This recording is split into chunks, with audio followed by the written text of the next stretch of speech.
Welcome to another episode of Eberhart Outdoors. I'm driving down the road.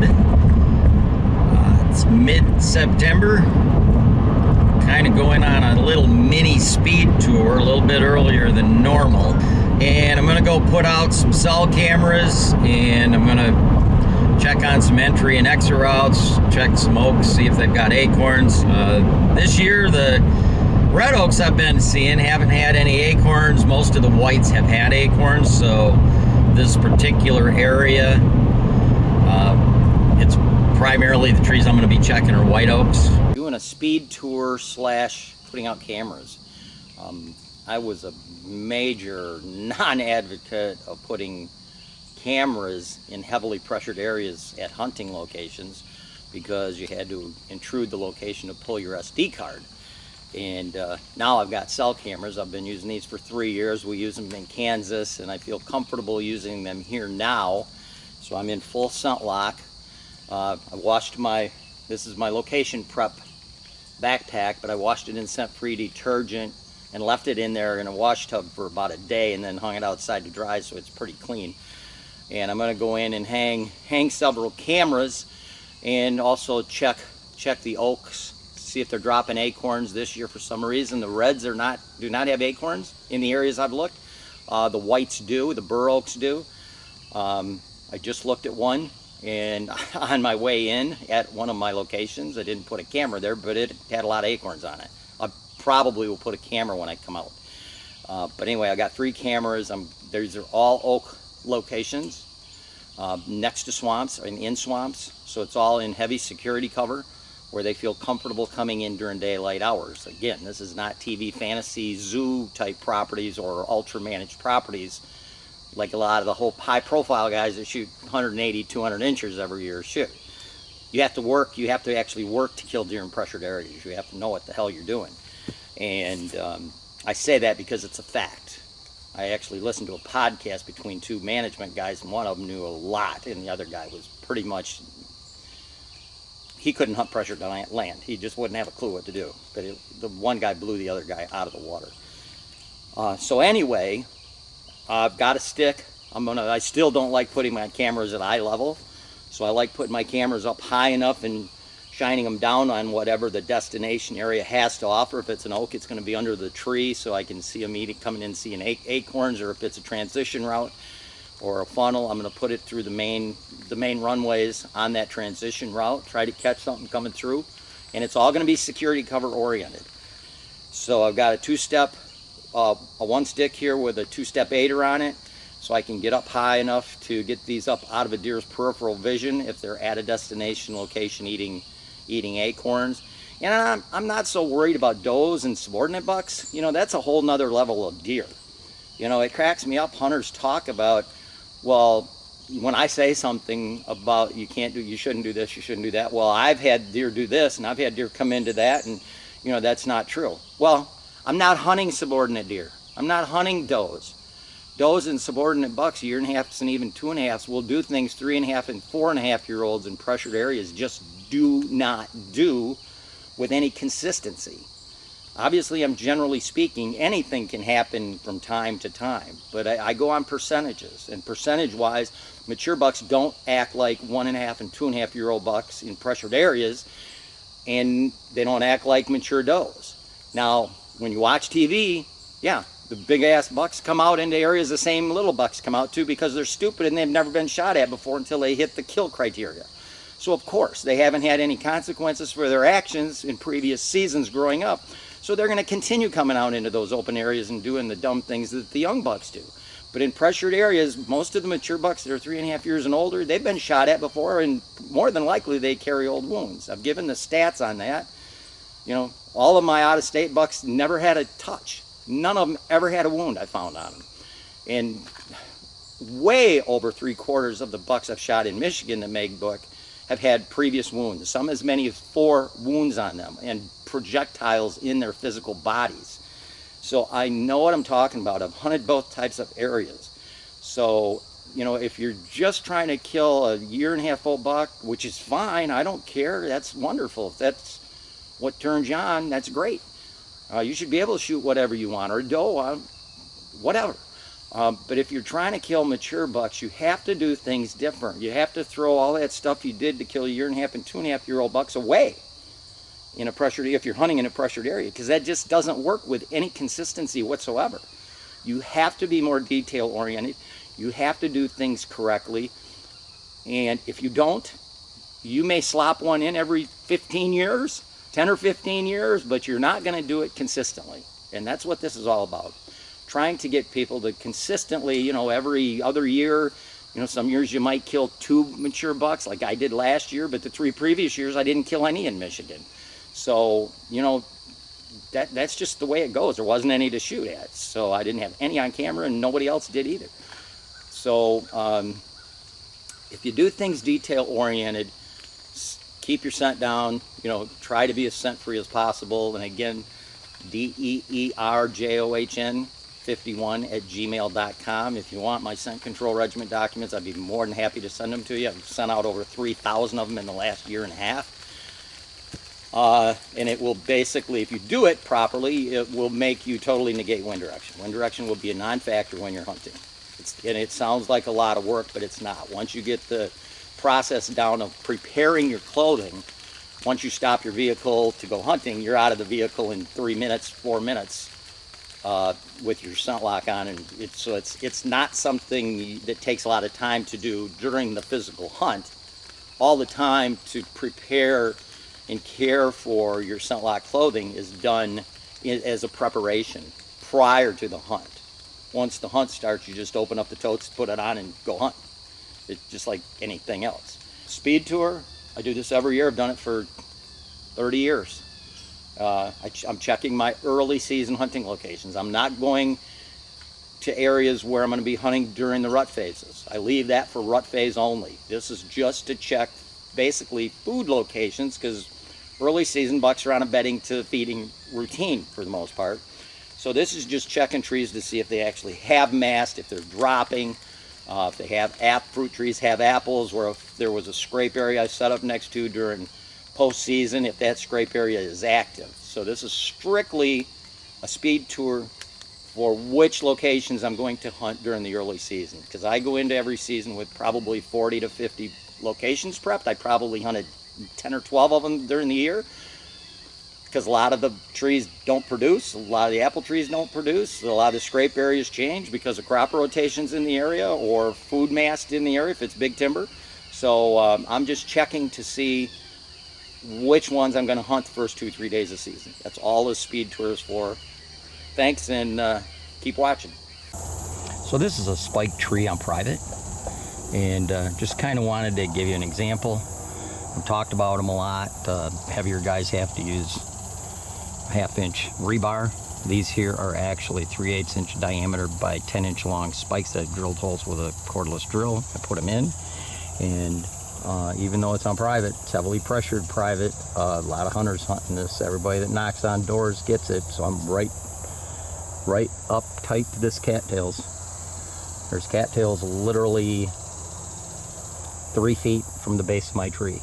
So I just want to show you this tree, and when you're hunting pressured property, you got to get up there. So if you look at this tree, I can't even tell where I'm at here, but I'm way up in that crotch. It's up in that crotch. My body is actually above that crotch. So this one's probably 32 feet up to my feet. But when I'm hunting this, it's typically going to be late October, early November. All the leaves are going to be out of this trees, so I won't have squat for a background. This right here is a creek that I have to cross, and it may not look like much, but you cannot cross this with hip boots. That muck is probably 18 inches at least deep. Hip boots, you'd pull them right off. And it's mucky across the entire bottom. There is no sand bottom. It's just muddy from one side to the other. Deer struggle to get across here, especially fawns. I've watched it many times. Lots of deadfalls and stuff, and this just meanders through this entire swamp. And you can see how high these grasses are. There's a white oak. That tree's prepped. I haven't hunted that in probably 6 or 7 years because there's never been any acorns. I'll check it. But my other tree is over here to the side. So I'm going to check these little group of oaks. And basically these right here, these are all white oaks. And there's acorns. I can see some right there. And you can see there's quite a few of them. I can count 12 of these little Bur Oaks from this one spot. And these are all shootable from the tree I'd be hunting in. These are all easily identified by the rough bark and the rounded lobes on the leaves. If you can see the acorns, there's one. There's several here.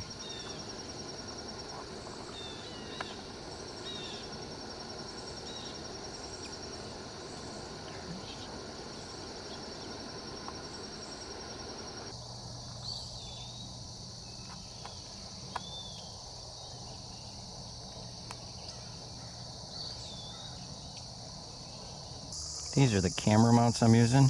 They're made by Cranford.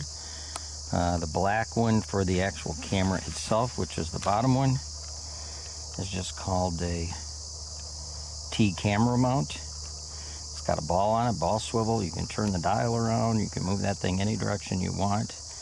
And then the one above it is a 7-inch, it's called a second ops camera mount. And that's what we're using for the solar panels, because the solar panels are pretty wide and that gets it far enough away from the tree. Solar panels are awesome because it doesn't use any of the battery power in your camera. All the pictures are taken from the actual solar panel batteries. And this is an Exodus cell camera. I love these things. I love the color of them. They blend in with the bark. I should have painted the back side of that solar panel, but I didn't. I will do that for next year, but I got it high enough. I'm not too concerned about it. It's definitely up out of their peripheral vision. Cell cameras are nice because you don't have to come and visit it. I will not be back here until I am actually hunting. This sends pictures to my phone, and that's why I didn't use cameras in the past at my hunting locations. This is a hunting location, is because with cameras where you have to physically check cards, the intrusions in pressured areas are definitely negative to a kill. And those aders blend in so well with that tree you can't even see them. So for hunting I had camouflage aders that blend in with the bark of the tree, and they're very, very difficult to see. And then I painted the stick, and that's hard to see as well. In fact, from the camera when we did it at a distance, you couldn't even hardly see that stick. These tethered one sticks are absolutely incredibly awesome. Hands down the best and lightest sticks on the market. If you notice, there's a black belt down below that bottom T camera mount from Cranford, and if you use a belt, there's definitely a possibility of spooking a deer. You put that black belt around a gray or light green tree, like this tree we're in right now, and deer can see that, especially if you put it at eye level, where it's in their peripheral vision. But the way you mount the camera is a big deal. That little black mount from Cranford, that T mount, that's behind the camera, so you can't see that from the camera side. That's totally behind the camera. It's not visual to the eye. Here's the differences between a camera with a peg post going straight to the tree. It's painted kind of a grayish OD green, versus a camera using a black or a dark green strap around a tree. That's a pretty healthy visual difference right there, and depending on the type of area you hunt, something that simple can make a difference, especially if it's at eye level for a deer, where it's in their peripheral vision when they're walking through the woods. I've had it happen myself once. I know 2 other hunters that have had it happen as well, where they put out cameras and a big buck was coming down a runway to the tree during season and saw the actual straps on the camera, black straps, every time it was black straps. It was me quite a few years ago, 4 or 5 years ago, and turned around and left. One of the guys it happened in Kansas on a 160 incher. Coming down a runway, saw that black strap, looked at that strap for about 5 seconds, turned around, just casually walked back away. And he was about 50 yards away when he saw it, and turned around and just left. The only reason it was for him to leave, and that was in Kansas, where that kind of stuff is usually acceptable to deer. So something as minimal a detail as this, having a black strap around a tree, can potentially cause a deer, a mature buck, with some senses to turn around and leave. Where you hunt makes a difference. In pressured areas, Kansas is definitely not pressured where that happened to that guy. I know where he was hunting, but even a mature buck out there noticed that and left. And minor details like that make a difference. So if you have to use straps because you're on public, try to use straps that are a light green, or else put the cameras up high enough. Use a stick with a couple aiders like I did in the video, and get those cameras up there about 12 to 15 feet up off the ground, and that way they're out of their peripheral vision. You know, it's kind of like walking out in the woods and putting out a ladder stand. You know, I can't even fathom hunting out of ladder stands because they're usually black and it's such a big visual. And you know, I've hunted on public land, and many times when I've had ladder stands within visual sight of me at 70, 80 yards away and nobody was in them, but I watched deer actually react to those ladder stands. Even though they were empty, I could see deer walking in that direction and look at the ladder, and their eye focus would go right up to the top to see if anybody was sitting in it. So it's a visual that's not normal to them, and because it's black and everything else in the woods is gray and light greens, for them to notice that and follow it up to the top. And black straps on cameras are not cool either. Yeah, probably 90% of the time you can get away with it, but you know, it's that couple of times during the course of your career that it's going to cost you, could possibly cost you a deer. And all those little details add up to a lot of missed opportunities in a career of bow hunting. So just keep that in mind when you're putting out cameras. Also, if you're using solar panels on a cell camera, paint them, because they are usually black. Paint them a light gray or a light green. Maybe minimal, but in the long run, I think it matters. There's not a lot of reason for deer to be back in here this time of year. Nobody's pushed them back into this heavy vegetation and marsh grass and tall weeds. But this gets better as the season progresses. It gets really good around mid to late October. I'm just putting up a camera. I'm not going to hunt this spot until late October, but I want to get a camera up to see what's back here. I'm back here in another swamp, and I found this awesome spot. It's all marsh grass. I don't see any cattails.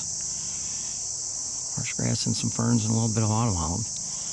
But there's an oak right there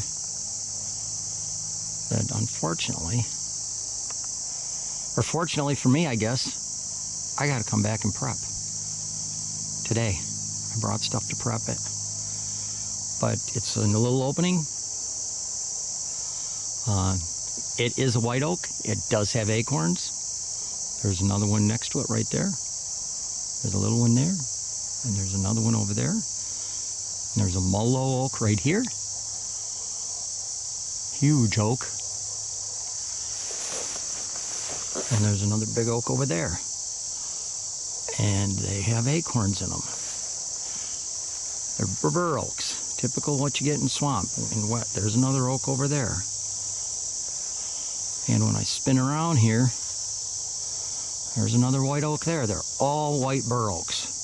And they all have acorns. They're really hard to see because they're not dropping yet. They're still green, the same color as the leaves. And I'm going to prep that tree right there, because that tree right there is a straight trunk. It's a big enough diameter. That's about as small as I like to go.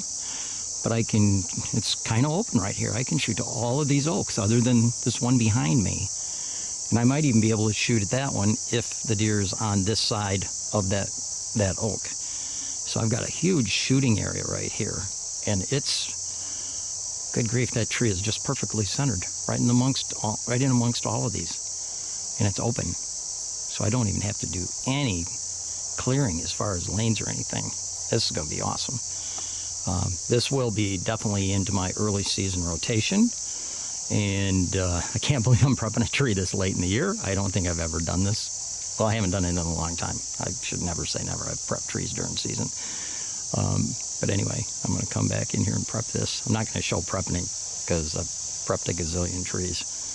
And the acorns must just be starting to fall, because I did see, you know, there are under each one of these trees, the grass is starting to get a little slightly matted. So a few of the acorns must have fell, but the majority are still to come. This is a big white swamp oak. You can see it's got a lot of acorns on it. It's a Bur Oak.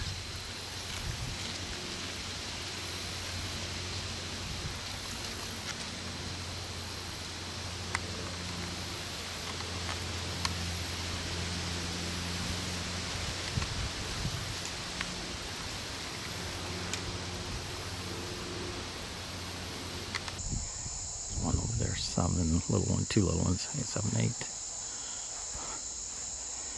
2 big ones, 9, 10. There's another one there. 11. It's just a lot of oaks here, and they're Bur Oaks.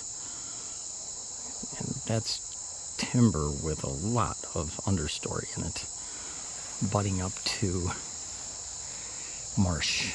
You can see the cattails back there. So this here spot, because there's so many oaks here, I put up 2 cameras. Never done that before. I got 2 cameras with 2 solar panels. And as you can see, I used a 1 stick with double leaders to get up there and mount that high enough it's out of their peripheral vision. So got a double set of Exodus cell cams here. This is a rut phase location, whether these trees have acorns or not, because it's back in the swamp where they're pushing does around. But this year it'll be a / early season location as well as a rut phase location. Now there's a multi-trunked maple I've got prepped. So I'm on the speed tour. This one happens to be on the edge of a big ass marsh. And this year, this is on a piece of private I have free permission on with a couple other guys. And this year I know I'm not going to hunt this, because this here is a big empty field. The years this is in standing corn, this is a really, really good tree, because the way that marsh back there lays, there's some tree lines on some high ground that kind of funnel right to this tree. But because there's no security cover to security cover, basically marsh to standing corn, this tree here will not get hunted. So this is tree number 2 on this property on my speed tour that will not get hunted. White oak with no acorns along a standing cornfield button up to a marsh. Another great location. Look at that right there. Look at how tall. I cut that stuff in the spring. That stuff's growing 12 feet probably. Those shoots off that tree that I had to cut because it was blocking the transition route. So this is a tree that will not go into my rotation.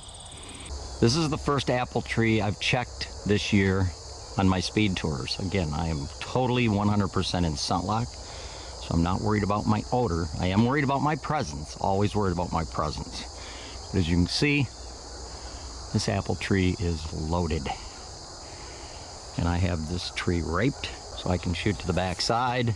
I cleaned this up this spring and cut all the shoots down from last year. And there's just a lot of shoots that have grown, but they're not that invasive. A deer feeding here is going to move around a little bit. Even on that backside, I have plenty of shot opportunities. And this butts up to heavy security cover. As you can see back there, there's a marsh. Deer runs are being used, so deer can bed real close to this tree or come through this marsh and feed at this tree in the daylight and still be in security cover. You can see how much security cover there is around this tree. Now I don't see any rubs here yet, but there will be. Again, this is more of that marsh. Just nasty cover back here. That's what big bucks like. It's got an apple tree. This will go into my rotation. This tree will get hunted during the early season because it has food butting up into security cover. There is actually a better view of the apples in this tree. It's absolutely loaded, and they're just starting to turn red, so they're going to be dropping for a while. Butting right up to all this nasty security cover. So tree number 1 that I will be hunting some point during the early season. I'm on my speed tour. Got a marsh down there. You can see the cattails. Over here you got autumn olive, standing corn, lots and lots of security cover. And this one is actually at an apple tree. As you can see, there are quite a few apples on this branch. This one side of this tree has apples. The other side has some, but I don't know if I've said it any on my YouTube channel. I've written it in my books and a lot of other articles where I have a lot more detail than my YouTube channels. A lot of times, if there's several apple trees in a zone, in an area, on a piece of property, sometimes they prefer some apples over other apples, just like they like white oak acorns over red oak acorns because they have less tannins. This particular apple tree, and I've hunted here since 2007, this particular apple tree drops these apples early. You can see some of them are already starting to rot on the branch there. And they are kind of bitter apples. So I'm going to check some other apple trees on this property because this used to be a big pasture for cows and they shit apple seeds out. So there's apple trees along these edges, which is the edges is where they usually walked. So I'm going to keep this one in mind. You can see the apples and you can see that big red oak back there. That red oak is what I have prepped, and if you look really hard, you can see a rope dangling. This is obviously private if I have a bow rope in a tree. But if the other trees have apples, which they prefer over these, they will go into my rotation, and this one will be nixed. If they do not, they will eat these apples because they will definitely eat these apples, and this will be a tree I will hunt early season. So this one here goes into the memory banks for a little while until I look at all my other apple tree locations on this, one of my 2 pieces of private property that I get to hunt. And if they have apples, this tree will not get hunted and the other ones will. And that's how you decide which ones to hunt. You always pick the ones that the deer prefer that type of food, like white oaks over red oaks and sweet apples over sour apples. And this is corn standing over there. So again, entering because there's a tree line down here and it's got brush all the way down the edge. If I do enter this spot, it'll be through the corn on an entry, evening entry. This is an evening hunt only because I don't want to spook deer eating in an apple tree with a morning entry. So on an evening, instead of walking down the edge and spooking deer bedding on the edge, even if they're peripheral deer I have no interest in killing, I don't want them running back and spooking other deer deeper back into the bedding area. So I'll walk about 10 to 12 rows out into the corn. And again, the head rows on cornfields are always in line with the edge of the corn. So you're walking down a clean row. You're not having to go through perpendicular to the actual corn rows. This here kind of gives you an idea about walking edges. This is a good example. It's so much easier to walk an edge, but you don't want to always take the easy way out. You want to take the smart way out. And the smart way, so you're not spooking deer bedded possibly along this edge, is to turn and go into the actual corn. This is what it's going to look like on an evening entry, walking through standing corn. If you want to get enough rows in, I'm walking faster than I would when I'm hunting. This is a pre-season speed tour, checking locations, putting out cameras. But you want to stay quite a few rows away from the tree edge. There's the tree edge right there. when I'm hunting, I'd walk a little bit farther out. I'm probably 8 rows from the edge. You want to walk enough rows out that if you do make a little bit of noise, they're not going to hear it over on that edge, which is 12 rows from the edge. But this is what it looks like. Another reason you don't carry a bunch of tree stands and big 3-step climbing sticks or bulky sticks and cumbersome stands is when you're hunting pressured areas. You got to take entry and exit routes, and you got to do stuff that you don't see on TV, walking down nice lanes or unmanaged properties. You got to go through stuff. You got to go through the crap, and that other stuff's cumbersome. You're always catching on weeds or brush. Here you'd be catching on the sides of the corn stalk if you had a tree stand while you're carrying your bow in your backpack. And it's just a pain. You're cussing and swearing. Plus you don't have all the other advantages of a saddle. Saddles are just below tree stands out of the water. It's not even comparable. To even try to compare them is an insult to me, because tree stands are very archaic. If interested, the links to many of the podcasts I've been on, or for information about my 2-day whitetail workshops that take place in March and April, please visit my website at deer-john.net.